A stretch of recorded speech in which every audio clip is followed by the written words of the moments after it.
Alright, so let's quickly have a solution to our last assessment. So it says show if a year is leap year.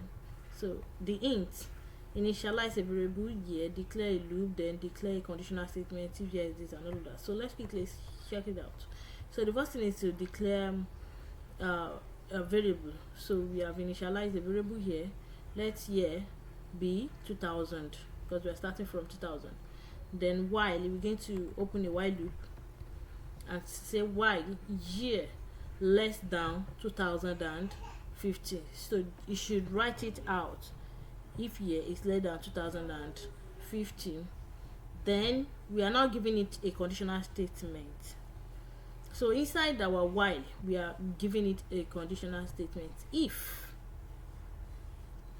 year modulus 4 is equal to 0, it means if that particular year, when divided by 4, it gives 0, then you write the year and then you write in front of it leap year.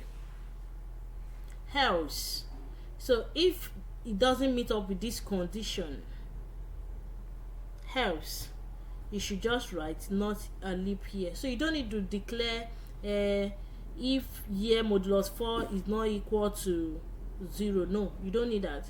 Just say else. Else already means that otherwise. So if this condition is not met, then otherwise write this. So then don't forget to always put your iteration inside your while. So that is just it. Alright, see you in the next class. Bye.